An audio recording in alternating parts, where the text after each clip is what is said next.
ओम शांति। आज के बाबार अव्यक्त बानी 15/7/1973। लगाव और स्वभाव के बदलने से विश्व परिवर्तन।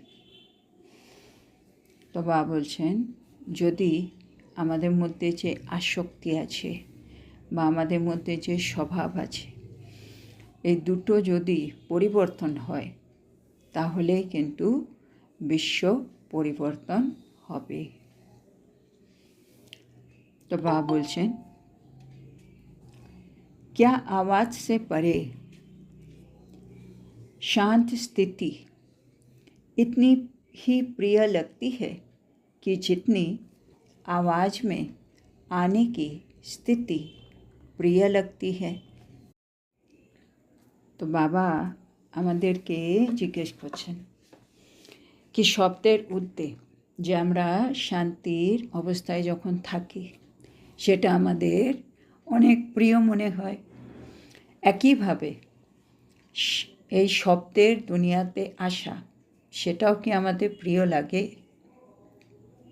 মানে শব্দের মধ্যে থাকা আর শব্দের ঊর্ধ্বে থাকা দুটোই অবস্থা कि আমাদের প্রিয় মনে হয় कि মনে হয় না। आवाज़ में आना और आवाज़ से परे जाना ये दोनों ही एक समान सहज लगते हैं या आवाज़ से परे जाना मुश्किल लगता है। तो बाबा বলছেন আওয়াজে আসা বা আওয়াজ থেকে উঠতে যাওয়া এই দুটোই অবস্থা আমাদের এক সমান সহজ মনে হয় বা আওয়াজের ঊর্ধ্বে চলে যাওয়া এটা আমাদের খুব কঠিন বলে মনে হয়। তার মানে বাবা বলছেন এই শব্দের দুনিয়ায় আসা মানে আমি আত্মা যখন আত্মিক অবস্থায় স্থিত তখন আমি আত্মা শব্দের ঊর্ধ্বে আছি, কেন শরীর নেই। কিন্তু যখনই আমি কোনো কর্ম করছি তখনই আমি এই শরীরের আধার নিয়ে কর্ম করছি। তাইলে এই শরীরের ঊর্ধ্বে থাকা মানে আওয়াজের ঊর্ধ্বের অবস্থা, ওই শান্তির অবস্থা আমার কি অতই প্রিয় লাগে যত আমি যখন কর্মে আসি, যখন আমি শব্দের দুনিয়ায় এসি আর শব্দটা ব্যবহার করছি। এই দুটোই অবস্থা আমার কি সমান মনে হয়? বা আওয়াজের দুনিয়ায় আসা আমার খুব ভালো লাগে, ইজি লাগে, কিন্তু আওয়াজের ঊর্ধ্বে যাওয়া মানে অশরীরী অবস্থার অনুভব করা, যোগে বসে বাবার সাথে মিলন করা, এই অবস্থাগুলো আওয়াজের ঊর্ধ্বে যাওয়া এটা আমার খুব মুশকিল अनुभव হয়। কোনটা? वास्तव में स्वधर्म शांत स्वरूप होने के कारण आवाज़ से परे जाना अति सहज होना चाहिए। बाबा বলছে আসলে কি হওয়া উচিত বলো? কি আত্মার তো স্বধর্মই হচ্ছে শান্তস্বরূপ। তার মানে আত্মা আওয়াজের ঊর্ধ্বে গিয়ে নিজের শান্ত স্বরূপ স্থিতিতে স্থিত হয়ে যাওয়া মানে নিজের স্বধর্মে টিকে থাকা, এটা কিন্তু আত্মার জন্য অতি সহজ হওয়া উচিত। কিন্তু দেখা যায় এর উল্টোই, আমরা আওয়াজের মধ্যে থাকা খুব পছন্দ করি কিন্তু আওয়াজের ঊর্ধ্বে, হ্যাঁ না? কেউ যদি বলে আজকে সারাদিন একেবারে কোনো কথা বলবি না, বা অনেকে মন ব্রত রাখে মানে পুরো দিন একটা শব্দ উচ্চারণ করব না, তো অনেকের এটা একটা পানিশমেন্টের মতো লাগে। বাপরে বাপ, চুপ থাকা যাবে না, একটু একটু কথা বললে হবে, বা একটু মোবাইল দেখবো, টিভি দেখবো, সেগুলো কিন্তু আওয়াজের মধ্যে আসা। তো বাবা বলছেন এখন আমাদের নিজের स्वधर्मे टिके থাকা অনেক সহজ হওয়া উচিত। अभी अभी एक सेकंड में जैसे स्थूल शरीर द्वारा कहीं भी जाने का इशारा मिले तो जैसे जाना और आना ये दोनों ही सहज अनुभव होते हैं। तो बाबा एग्जाम्पल दिए বোঝাচ্ছেন যেমন আমরা এই স্থূল শরীর নিয়ে যে কোনো জায়গায় যাই।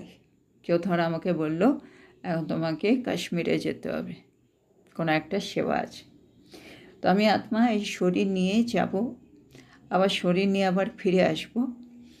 এ দুটোই কিন্তু আমার জন্য খুবই ইজি। গেলাম, সেবা করলাম, চলে এলাম। তো স্থূল যাত্রা শরীরকে নিয়ে এটা কিন্তু আমাদের জন্য খুব ইজি অনুভব হয়। ऐसे ही है, একই ভাবে इस शरीर की स्मृति से बुद्धि द्वारा परे जाना और आना ये दोनों ही सहज अनुभव होंगे। বা বলছে একইভাবে যেমন আমরা স্থূল শরীর নিয়ে কোথাও গেলাম আবার চলে এলাম, এটা আমাদের জন্য খুব ইজি। একইভাবে আমি আত্মা এই বুদ্ধি দিয়ে, আমাদের তো বুদ্ধিযোগ, বুদ্ধি দিয়ে এই দুনিয়ার পরে উঠতে, আবার এই দুনিয়াতে আসা, এই দুটোই অবস্থা আমাদের বুদ্ধিরও খুব ইজি অনুভব হওয়া উচিত। মানে বুদ্ধি এক সময় শরীরের স্মৃতির ঊর্ধ্বে, বুদ্ধি এক সময় এই শরীরের স্মৃতির মধ্যে, জানা আর আনা এই দুটোই কিন্তু সহজ হওয়া উচিত। যেমন স্থূল শরীর নিয়ে যাওয়া আর আসা ইজি, আমাদের বুদ্ধি দিয়েও যাওয়া আর আসা ইজি হওয়া উচিত। अर्थात क्या एक सेकंड में ऐसा कर सकते हो? তো বাবা এবার জিজ্ঞেস করছেন, তাহলে তোমরা কি এক সেকেন্ডে এরকম করতে পারবে? মানে এক সেকেন্ডে আমি আত্মা আওয়াজের মধ্যে এলাম, এক সেকেন্ডে আমি আত্মা আওয়াজের ঊর্ধ্বে চলে গেলাম, এটা সম্ভব? তো বাবা পুরুষার্থের সাথে সাথে আমাদেরকে টাইমটাও একবার দেখতে বলেন, মানে কতটা টাইমে আমি একটা কাজ করতে পারছি, এটাও ইম্পর্ট্যান্ট। তো আমাদের টাইম দিয়ে দিয়েছেন বাবা এক সেকেন্ডে, এক সেকেন্ডে আওয়াজের ঊর্ধ্বে, এক সেকেন্ডে आवाज़ें चले आशा। जब चाहे शरीर का आधार ले और जब चाहे शरीर का आधार छोड़कर अपने अशरीरी स्वरूप में स्थित हो जाए। বাবা বলছে এখন তাহলে কীরকম আমাদের অবস্থা?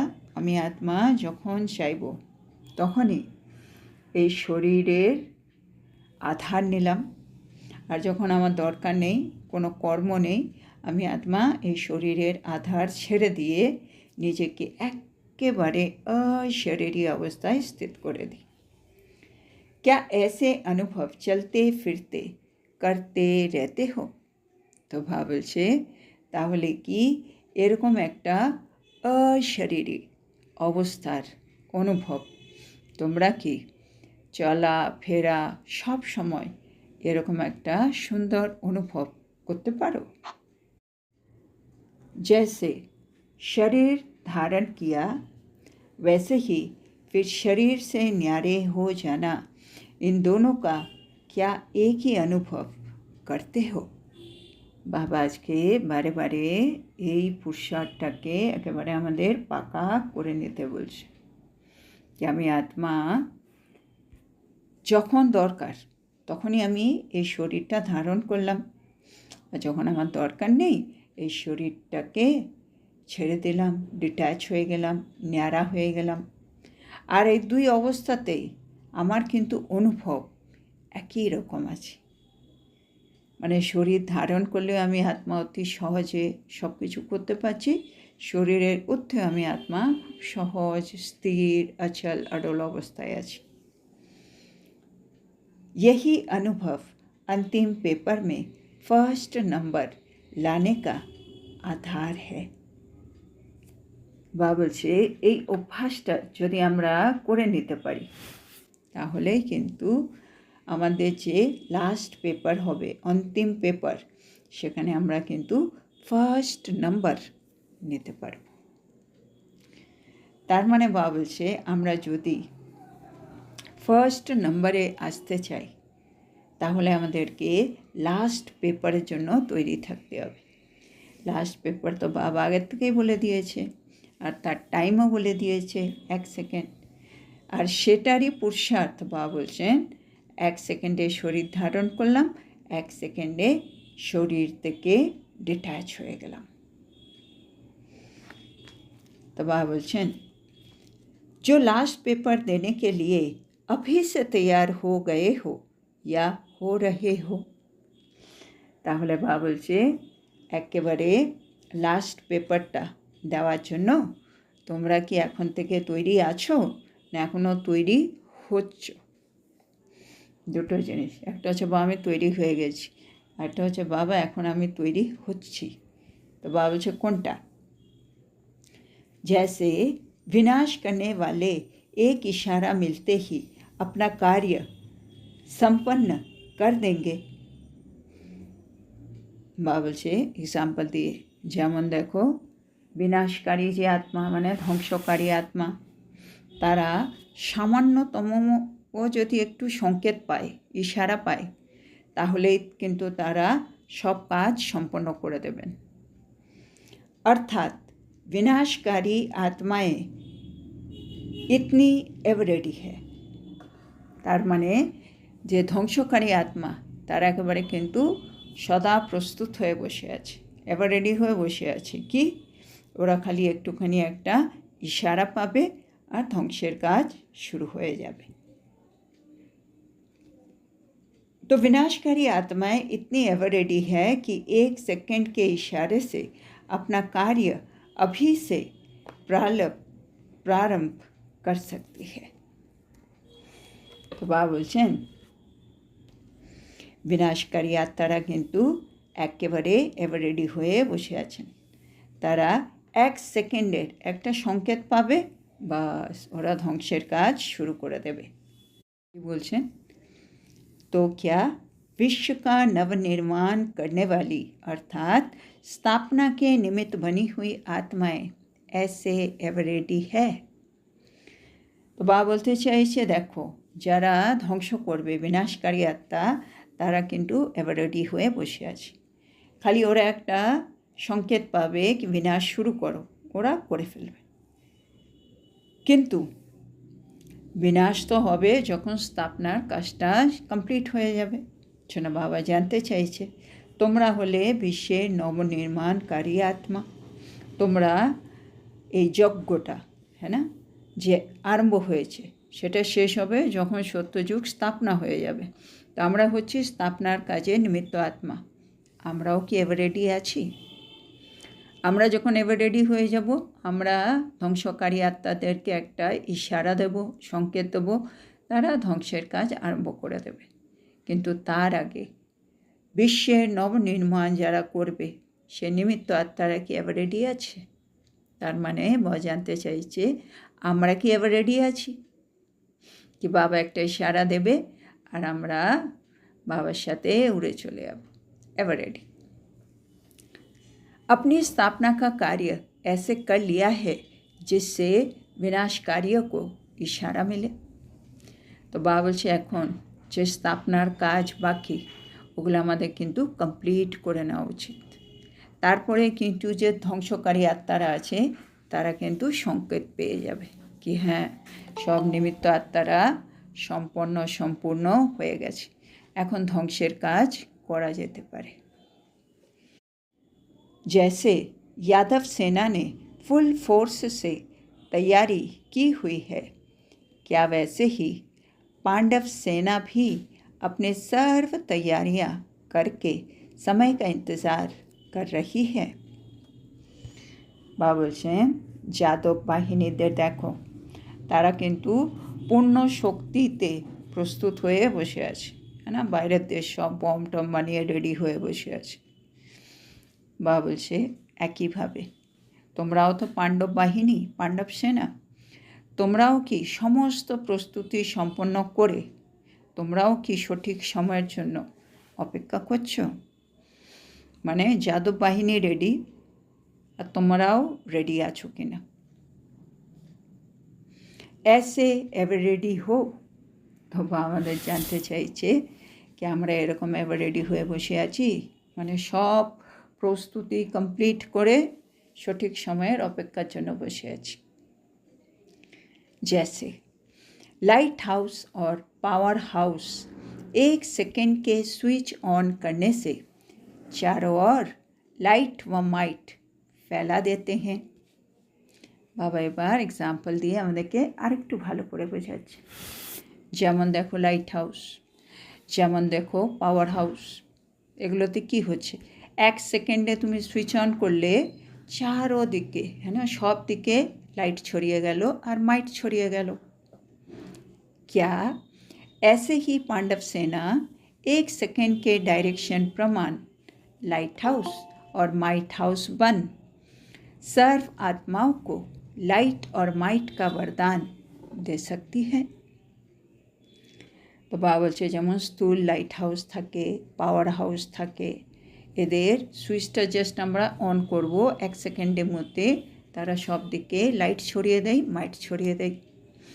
আর আমরা হলাম প্র্যাকটিক্যালে পাণ্ডব সৈন্য যারা লাইট হাউস আর মাইট হাউস। তো আমরাও কি বাবা যেই ডাইরেকশন দিল সেই ডাইরেকশন পেয়ে আমরা সব আত্মাদেরকে কি লাইট আর মাইটের বরদান দিতে পারি, মানে তাদের উপরে বরদানের বা আশীর্বাদের বর্ষণ করতে পারি।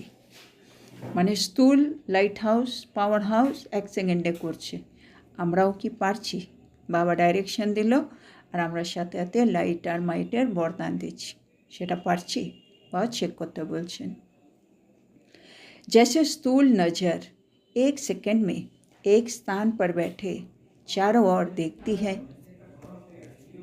क्या ऐसे ही तीसरे नेत्र द्वारा एक सेकंड में आप चारों ओर न सिर्फ भारत लेकिन सारे विश्व की आत्माओं को नज़र से निहाल कर सकते हो? बाबा এবার আরও একটু এক্সাম্পল দিয়ে আরেকটা প্রশ্ন করছেন। বাবা বলছেন যেমন আমরা যে কোনো এক জায়গায় বসে আছি আর এক সেকেন্ডে আমাদের যে স্থূল চোখ আছে নজর, স্থূল চোখ দিয়ে আমরা কিন্তু এক জায়গায় এক সেকেন্ডে বসেই চারদিকেই আমরা দেখতে পাই, চারপাশে যে কোনো এক জায়গায় বসে আমি চারদিকে তাকাচ্ছি, দেখতেই পারি। একইভাবে বাবা বলছে তোমাদের কাছে তো এখন একটা তৃতীয় নেত্র আছে, তৃতীয় নেত্র দিয়েও তোমরা এক সেকেন্ডে তোমাদের আশেপাশে না শুধু ভারতে না পুরো বিশ্বের আত্মাদের বাবা বলছে নজর সে নিহাল করতে পারবে।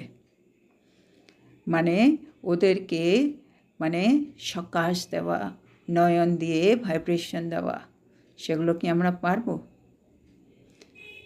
মানে স্থূল চোখ দিয়ে যেমন আমি চারদিকে দেখে নিতে পারি, আমি তৃতীয় নয়ন দিয়েও মানে সূক্ষ্মভাবে শুধু আমার আশেপাশে নয়, ভারতের আত্মাদের নয়, পুরো বিশ্বের আত্মাদেরকে আমি দেখছি আর তাদেরকে আমি নজর সে নিহাল কর রহি হুঁ, মানে চোখ দিয়ে তাদেরকে আমি আশীর্বাদ দিচ্ছি, বরদান দিচ্ছি, তাদেরকে ভরপুর করছি। আমি সেটা পারবো? বা জানতে চাইছি। जैसे सरल और सहज रीति से स्थूल नेत्र द्वारा नज़र फैला सकते हो, क्या वैसे ही आप नज़र से निहाल भी कर सकते हो? বাবা বলছেন যেমন তোমরা কিন্তু স্থূল যে নেত্র আছে সেটা দিয়ে খুব সরলভাবে সহজ রীতিতে চারদিকে তোমরা দেখতে পাও। একইভাবে আমাদের যে তৃতীয় নয়ন আছে বাবা বলছে ওইটা দিয়েও কি তোমরা চারদিকে আত্মাদেরকে দেখে নজর সে নিহাল করতে পারো। মানে নয়ন দিয়ে সেবা করা, যে আত্মার যা যা লাগবে সেটা আমি তাদেরকে দিয়ে দিলাম সূক্ষ্মরূপে। মানে আমি স্থূল চোখ দিয়ে যা যা পারি, আমাদের সূক্ষ্ম চোখ তৃতীয় নয়ন দিয়েও কি আমি সেটা পারছি? गायन भी है एक सेकंड में तीसरा नेत्र खुलने से विनाश हो गया। तो बाबा বলছে গাওয়া আছে কি তৃতীয় নয়ন যখন উন্মোচন হয় এক সেকেন্ডের মধ্যেই বাবা বলেছে বিনাশ হয়ে যায়, এটা লেখাই আছে। বিনাশ কে সাথ স্থাপনা তো হ্যাঁই। এবার বাবা বলছে যদি কোনো জায়গায় বিনাশ হয় সেখানে তো স্থাপনা হবেই হবে, কেন বাবা তো বলেই রেখেছে প্রলয় কোনো দিন হবে না। প্রলয় মানে জায়গাটা পুরো খালি থাকবে, মানে চলে গেছে সবাই, জায়গাটা খালি পড়ে আছে, এবার সত্যযুগের আত্মারা নামছে, এরকম তো বাবা বলছে হবে না। এদিকে বিনাশ হবে, ওইদিকে স্থাপনা হবে, এই সৃষ্টিটা কখনো খালি থাকবে না। তার মানে যদি 1 সেকেন্ডে তৃতীয় নয়ন খুললেই যদি বিনাশ হতে পারে, তার মানে বিনাশ হলে বিনাশের সাথে সাথে স্থাপনাটাও চলবে। बाप के साथ बच्चों का भी गायन है। আর শুধু বাবা তো এই কাজটা একা করবে না, বিনাশ হোক স্থাপনা হোক, বাবার সাথে সাথে আমরাও কিন্তু আছি। যেন বাবার যেমন গায়েন, আমাদেরও কিন্তু একইভাবে গায়েন আছে, है ना। শিব শক্তি, শিব শালিগ্রাম সবসময় সাথে সাথে আছি আমরা বাবার। क्या तीसरा नेत्र ऐसा पावरफुल है जो दूर तक नजर जा सकता है? বাবা বলছে আমাদের তৃতীয় নেত্রর পাওয়ার কীরকম, খালি চোখ হলে তো হবে না, চোখের পাওয়ারেরও ব্যাপার আছে। তো বাবা বলছে আমাদের তৃতীয় নেত্র তো বাবা দিয়েছেন, সেটা এতটা পাওয়ারফুল হয়েছে যে দূর দূর অবধি আমি সব কিছু দেখতে পাই। সেরকম পাওয়ারফুল আমার তৃতীয় নেত্র আছে কি নেই? बाबा आबार एग्जाम्पल दीजिए। जैसे स्थूल नेत्र की नज़र कमज़ोर होती है तो दूर तक नहीं देख सकती, क्या वैसे ही अपने तीसरे नेत्र की शक्ति देखते रहते हो? बाबा বলছে যেমন আমাদের এই স্থূল নেত্র, তার যদি দৃষ্টির শক্তি দুর্বল হয়ে যায় তাহলে কিন্তু সে দূর অবধি দেখতে পারবে না। একইভাবে আমি আত্মাকে নিজের তৃতীয় নয়নের শক্তিকেও এভাবে দেখি। মানে আমাদের স্থূল চোখ আমরা দেখি, মাঝে মাঝে পরীক্ষা করায়, পাওয়ার চেঞ্জ হলে পাওয়ার চেঞ্জ করছি কেন? আমি চাই আমার দৃষ্টি শক্তি যেটা আছে সেটা দুর্বল না হোক, সেটা যেন সঠিক থাকে, যখন যা দেখা দরকার সেটা যেন আমি খুব পরিষ্কারভাবে দেখতে পাই। তো বাবা বলছে এখন আমাদের আরেকটা তৃতীয় নয়ন আছে, তৃতীয় নয়নের উপরে আমাদেরকে ফুল ফোকাস রাখতে হবে। তৃতীয় নয়নেরও যখন যা দেখার উচিত সেটা কেউ দেখতে পারছে? तो बाबा बोलছেন तीसरे नेत्र को शक्तिशाली बनाने के लिए केवल मुख्य 2 शब्दों पर अटेंशन चाहिए। বাবা বলছে আমাদের তৃতীয় নয়নকে যদি আমরা শক্তিশালী করতে চাই তাহলে আমাদেরকে 2টি মূল শব্দের উপরে মনোযোগ দিতে হবে। तीसरे नेत्र में कमज़ोरी आने की भी वही 2 बातें हैं। বাবা বলছে 2টি কারণের জন্যই কিন্তু আমাদের তৃতীয় নয়নের মধ্যেও দুর্বলতা চলে আসে।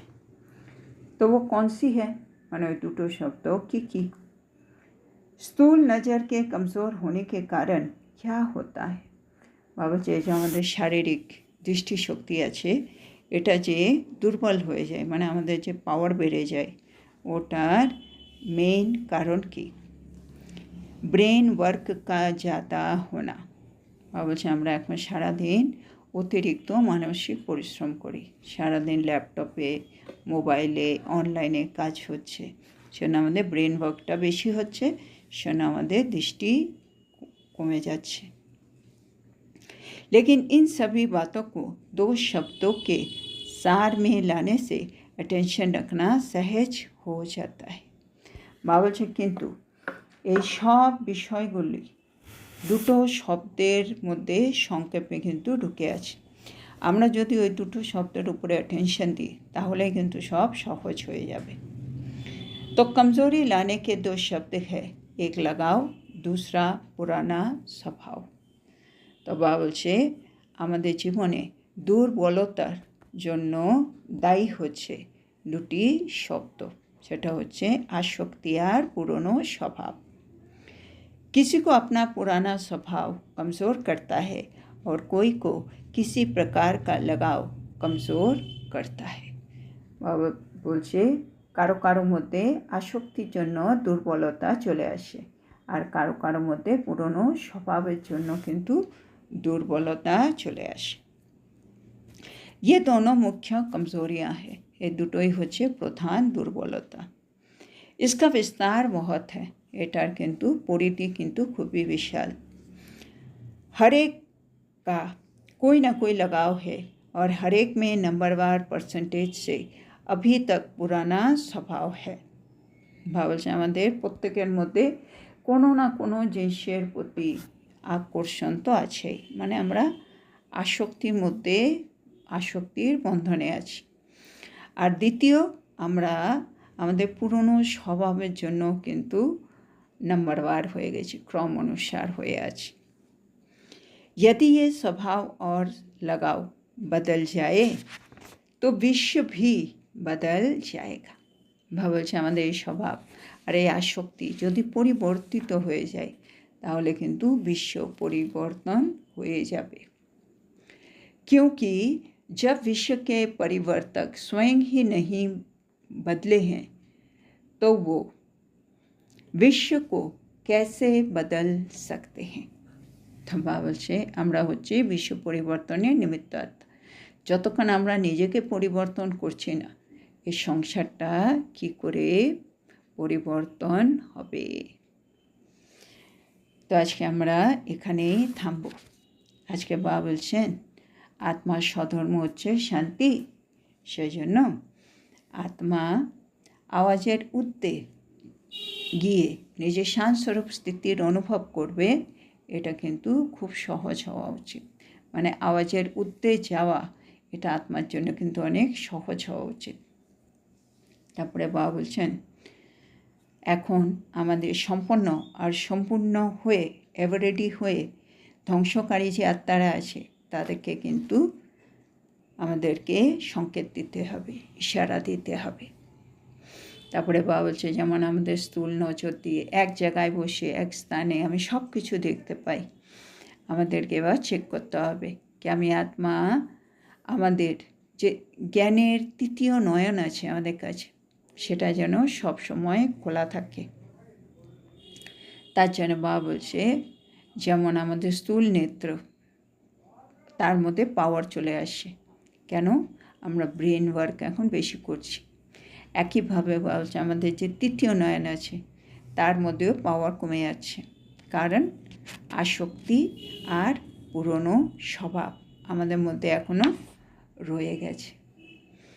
তো আগে আমরা নিজেকে পরিবর্তন করব, তারপরে বিশ্বও কিন্তু পরিবর্তন হয়ে যাবে। তো আজকের এত সুন্দর শিক্ষার জন্য আমরা আমাদের প্রিয় শিব বাবাকে বলবো ধন্যবাদ বাবা, ধন্যবাদ। ওম শান্তি।